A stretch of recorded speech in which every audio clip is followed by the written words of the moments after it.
Salam kerahiman. Hari ini kita ketemu lagi di tanggal 29 Juli. Kita akan bahas dari diary 1539. Kita mulai ya.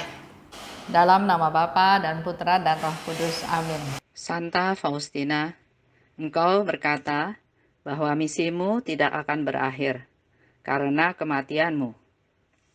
Dan kami percaya engkau tidak akan melupakan kami. Yesus juga berjanji kepadamu, bagikanlah rahmat-rahmat kepada siapa saja yang engkau kehendaki dan kapan saja engkau mau. Berdasarkan hal tersebut di atas, kami meminta doa syafaatmu Santa Faustina, terutama untuk rahmat yang akan kami butuhkan, yaitu rahmat kesetiaan pada inspirasi Roh Kudus dan menjadi orang yang suci. Tolonglah kami agar percaya pada Yesus seperti yang Engkau lakukan dan memuliakan Tuhan di setiap saat dalam hidup kami. Amin. Dalam nama Bapa dan Putra dan Roh Kudus. Amin. 1539. Hari ini aku berkata kepada Tuhan, kapan engkau akan mengambil aku untuk bersatu dengan dirimu? Sakitku sudah sedemikian parah, dan aku telah menanti-nantikan kedatanganmu dengan kerinduan yang membara. Yesus menjawab, siaplah selalu. Tidak lama lagi, aku akan meninggalkan engkau di tempat pembuangan ini. Kehendak kudusku harus digenapi dalam dirimu.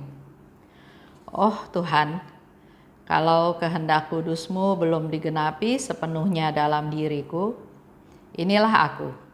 Aku siap untuk segala sesuatu yang engkau kehendaki, oh Tuhan. Oh Yesusku, hanya ada satu hal yang membuat aku heran, yakni bahwa engkau menyatakan begitu banyak rahasia kepadaku. Tetapi tentang rahasia yang satu ini, saat kematianku, engkau tidak mau memberitahukannya kepadaku. Dan Tuhan menjawab aku, tenanglah, aku akan memberitahukannya kepadamu, tetapi belum sekarang.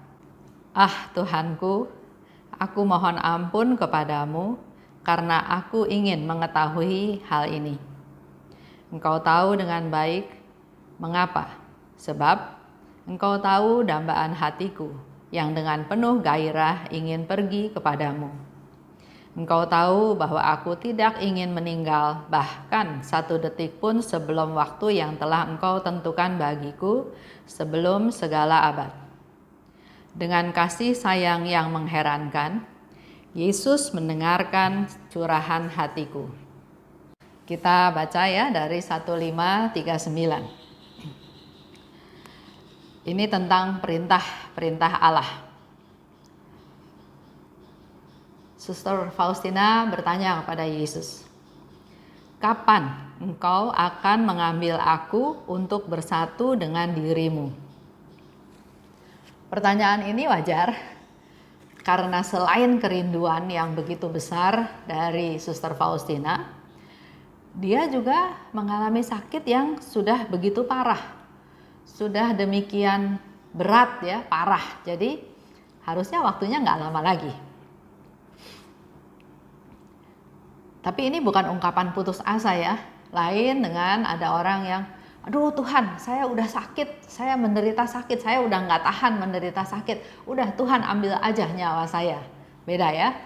Suster Faustina bukan karena keputusasaan atau karena putus asa atau karena nggak mau menderita lagi lama-lama, tapi dia punya keinginan yang lebih, yaitu dia ingin secepatnya bisa bersatu dengan Tuhan. Dan Yesus katakan, siaplah selalu. Ini juga, pesan ini juga berlaku untuk kita semua ya. Suatu hari kita juga akan meninggal. Dan Tuhan Yesus berpesan, siaplah selalu. Tidak lama lagi, aku akan meninggalkan engkau di tempat pembuangan ini. Jadi waktunya nggak lama lagi. Tapi kehendak kudusku harus digenapi dalam dirimu. Jadi ada 3 pesan yang Tuhan sampaikan. 1,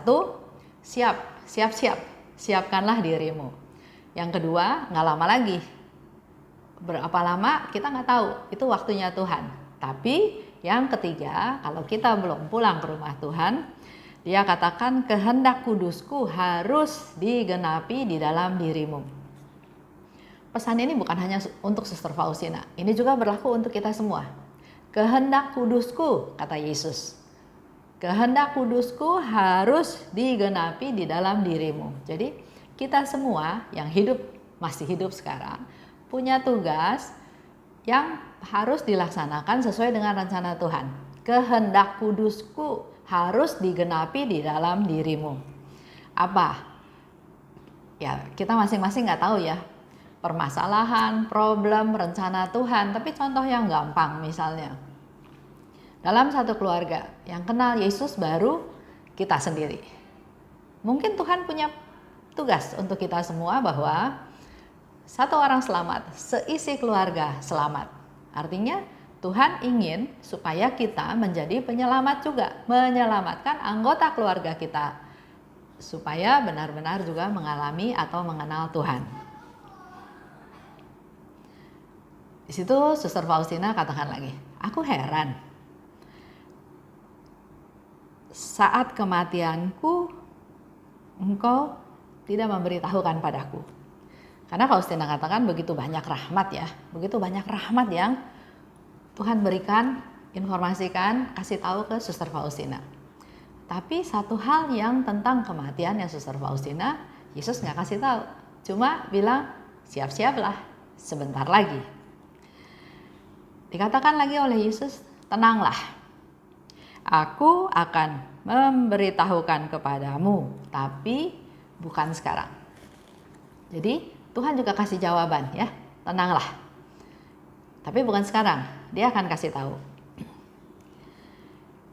Kalau kita tahu doa Santa Brigida, yang doa 15 kali Bapa Kami dan 15 kali Salam Maria setiap hari sepanjang tahun, itu salah satu janjinya, kalau nggak salah juga menyebutkan bahwa kita akan seperti dikasih tahu kurang lebih 2 minggu sebelum nanti kita meninggal. Jadi ada tanda-tanda, ada momen mungkin ya yang akan terjadi di mana akhirnya kita tahu kita masuk ke persiapan ke sana. Yang saya tahu adalah sharing dari pastor atau dari teman-teman yang anggota keluarganya meninggal. Ternyata pastor itu pernah bilang bahwa biasanya orang yang mau meninggal itu menunjukkan ciri-ciri atau tingkah laku atau kata-kata yang baik. Kedua, yang nggak biasa dilakukan. Contoh ya, ada satu teman, istrinya sakit. Dia begitu stres, begitu kaget karena istrinya sakit. Tapi tanpa dia sadari, dia menyiapkan obat-obatan yang harus diminum oleh istrinya.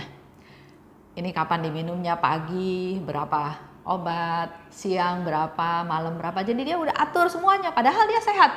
Yang sakit itu istrinya. Tapi di situ ternyata setelah dia atur semuanya, taunya malah suaminya yang meninggal, mendadak meninggal, selesai, udah. Dan kalau kita review lagi ke belakang, ternyata dia mungkin sudah punya perasaan, punya feeling ya, sehingga dialah yang menyiapkan obat-obat untuk istrinya. Itu satu cerita. Cerita yang lain, ada satu ibu, dia mau pergi rekoleksi, retret ya. Biasanya nggak ada perubahan apa-apa. Tapi waktu itu setelah kejadian ya, teman-teman semua banyak yang bercerita. Misalnya besok mau pergi retret, malam hari ini tuh kita kumpul. Ada perayaan Ekaristi, ada menyambut komuni. Nah, beberapa teman sudah berkomentar, si ibu ini kok pandangannya kayaknya kosong, ya. Terus yang kedua, ternyata sebelum dia pergi retret, dia sudah pesan. Dia pesan kepada tetangganya, kepada orang sekitarnya, pesan-pesan yang antara lain kamu harus berbuat baik, kamu harus damai sama orang lain, nasihat-nasihat sesuatu hal yang baik. Dan setelah itu dia meninggal. Jadi ada tanda ya, sebetulnya ada tanda, cuma kita tahunya setelah dia meninggal.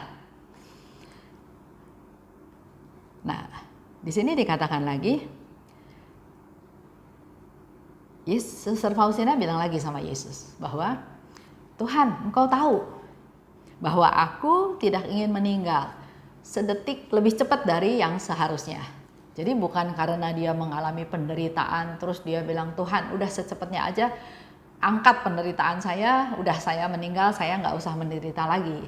Bukan itu ya, tapi yang diinginkan oleh Suster Faustina itu adalah dia ingin tahu saatnya kapan.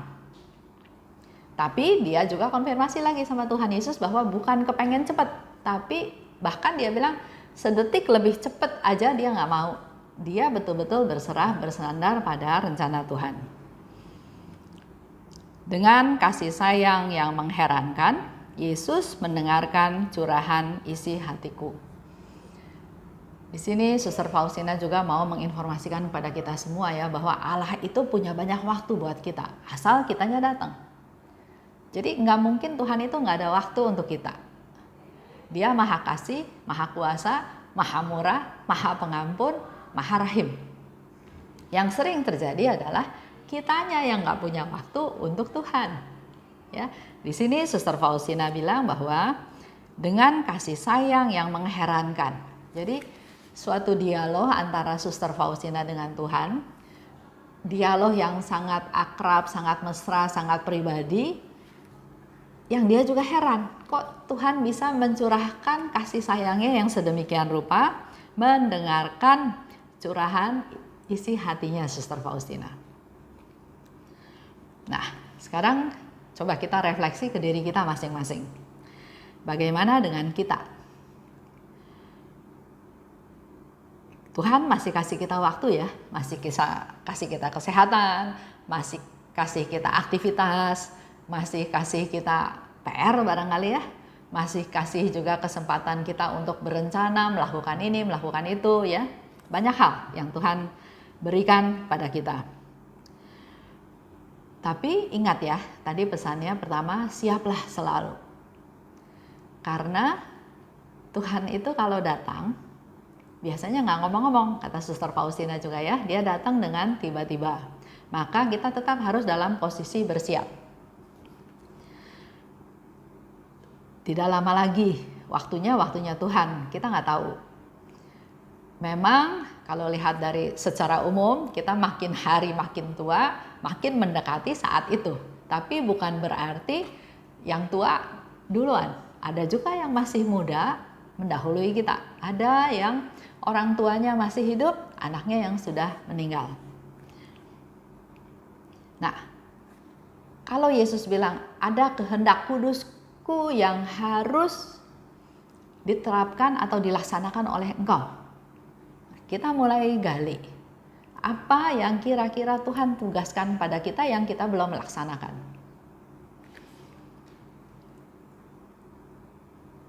Misalnya, kita sudah tahu tentang devosi kepada kerahiman ilahi. Kita sudah tahu Tuhan itu sangat peduli kepada jiwa-jiwa di purgatorium, kepada jiwa-jiwa yang malang, kepada jiwa-jiwa yang enggak siap, kepada jiwa-jiwa yang sekarat. Mari kita berdoa untuk jiwa-jiwa yang malang, khususnya yang di purgatorium. Atau kalau dengar beberapa hari yang lalu cerita Maria Sima, ada jiwa yang belum bisa masuk ke situ ya. Kita bisa persembahkan misa buat mereka. Kita juga bisa melakukan perbuatan baik untuk menjadi silih, untuk membantu dia. Bisa juga kita melakukan adorasi. Jadi banyak hal yang kita bisa lakukan untuk menolong jiwa-jiwa yang malang tersebut. Dan sebetulnya penderitaan kita di dunia itu nggak seberapa dibandingkan dengan jiwa-jiwa yang menderita di purgatorium. Nggak gitu berat. Jadi kalau kita menjadi silih, kita juga ikut berdoa, ikut menanggung dosa-dosa mereka, selain kita meringankan beban mereka, dosa kita pun secara perlahan, secara step by step itu pun dihapuskan, dikurangi.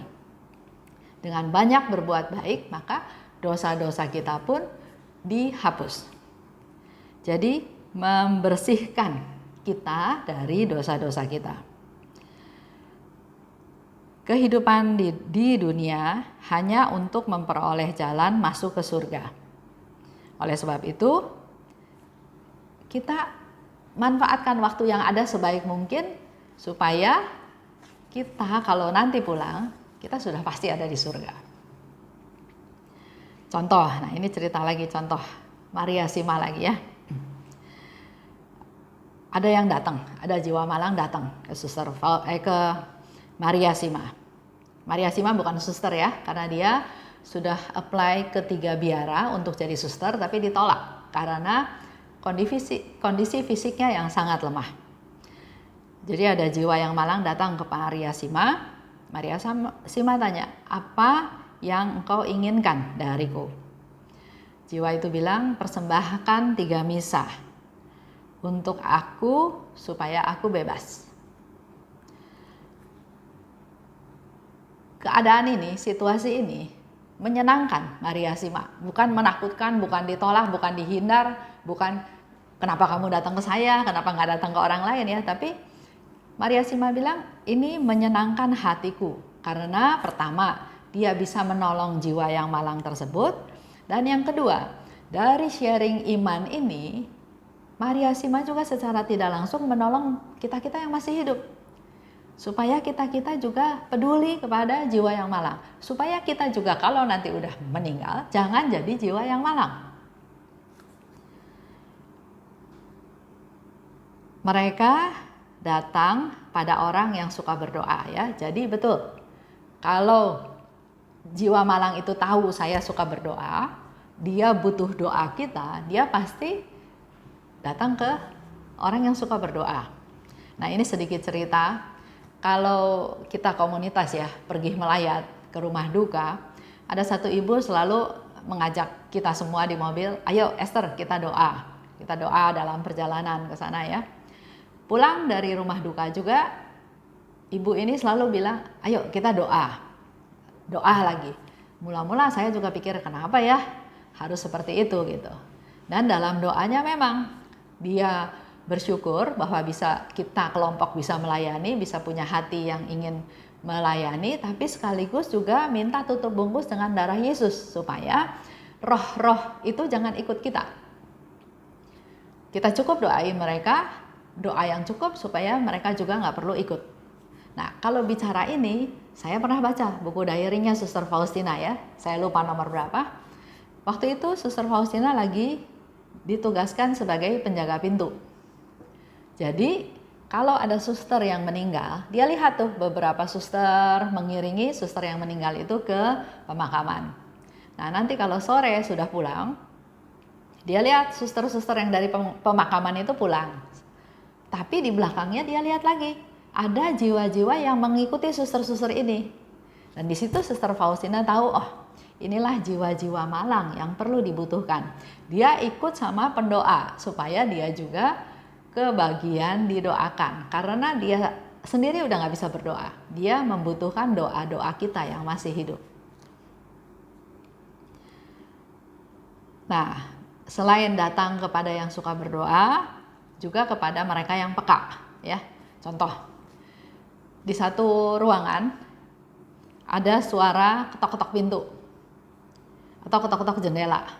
Ya buat saya sih ya mungkin ada ranting yang nggak sengaja kena jendela jadi ada ketok-ketok, atau tiba-tiba ada pintu terbuka, saya pikir itu karena angin ya. Tapi buat yang peka, dia bilang enggak, jiwa malang itu kasih tanda, minta tolong didoakan. Ada lagi yang paling dikasihi, dia sangat mengasihi ya. Contoh lagi misalnya, orang-orang yang sangat mengasihi dia pasti juga datang, pasti ditolong, pasti dibantu ya. Tapi jangan lupa Maria Sima bilang, dia bisa juga datang ke orang yang tidak mengampuni. Jadi ke orang yang tidak mau mengampuni dia juga bisa datang dengan cara yang cukup mengganggu katanya ya. Di sini saya bukan mau cerita tentang apa yang dialami oleh Maria Sima, tapi secara keseluruhan kita tahu bahwa kita harus memanfaatkan waktu yang Tuhan masih kasih untuk sesuatu yang baik, untuk menolong orang lain. Dan orang lain itu bisa orang yang masih hidup, bisa juga orang yang sudah meninggal. Seperti Yesus juga dalam novena kerahiman ilahi minta kita di hari ke-8 berdoa untuk jiwa-jiwa di purgatorium. Jiwa-jiwa di purgatorium itu butuh doa kita karena dia sendiri nggak bisa berdoa. Kalau dari cerita Maria Sima ada bermacam-macam jiwa-jiwa yang malang. Nah, mari dari situ kita juga mendapat pemasukan supaya hidup kita baik, benar, sesuai dengan kehendak Tuhan. Supaya kita jangan termasuk golongan jiwa-jiwa yang malang. Nah, saya mau tutup sharing ini dengan satu contoh, satu cerita. Ada seorang ibu, mungkin sekarang sudah umur 80 tahun lebih ya. Dia mengalami sakit, stroke, terus kemudian kondisinya makin kurang bagus, sampai akhirnya sekarang antara sadar dan tidak sadar. Jadi kalau saya tanya sama suster yang jaga, suster dia sadar nggak? Mungkin sadar tapi sepersekian detik, nggak 1 detik. Karena kalau dipanggil bisa tiba-tiba matanya buka. Tapi terus katanya sebetulnya itu posisinya tidak sadar. Dan itu sudah berlangsung bertahun-tahun. Jadi saya bilang sama keluarganya, coba diingat-ingat mungkin mamahnya itu masih ada ganjelan sama siapa. Atau mungkin masih ada keinginan mamahnya yang belum terpenuhi, atau mamahnya ada salah sama siapa. Coba dibisikkan, didoakan, diminta supaya mamahnya melepaskan segala kekesalan, segala dendam, segala hal ya. Karena memang sangat baik kalau dia pulang dalam damai. Ada satu romo juga bilang, dia bilang, Esther coba lihat. Kalau kita ke rumah duka, kalau petinya itu belum ditutup, kita kan bisa lihat muka daripada yang meninggal. Ada yang mukanya damai, tenang, cantik ya, seperti orang lagi tidur. Tapi ada juga yang mukanya keras, mungkin sedikit menyeramkan ya. Nah itu semua sebetulnya pengaruh kepada kondisinya dia. Nah kita kan lebih senang kalau dia bisa pulang dengan damai, dalam posisi yang sudah siap. Maka untuk orang-orang seperti itu kita harus lebih banyak berdoa supaya dia benar-benar bisa melepaskan segala hal yang menjadi ganjalan dia. Itu aja untuk hari ini. Mari kita berdoa untuk hidup kita juga. Dalam nama Bapa dan Putra dan Roh Kudus, amin. Allah Bapa yang Maha Kuasa, terima kasih atas sharing percakapan antara Suster Faustina dan Engkau Yesus, khususnya mengenai kematian, mengenai kapan Suster Faustina akan pulang ke rumahmu. Terima kasih atas pesan-pesan, atas perintah-perintahmu yang Kau berikan kepada Suster Faustina, juga sekaligus berlaku untuk kami semua. Di mana kami diminta oleh-Mu Tuhan untuk selalu bersiap-siap, selalu siap sedia. Waktunya nggak lama lagi, itu waktunya Engkau Tuhan. Biarlah dengan waktu yang ada kami tetap dapat hidup berkenan kepadamu, memperbaiki yang kurang baik dan semakin hari semakin melaksanakan firman-Mu.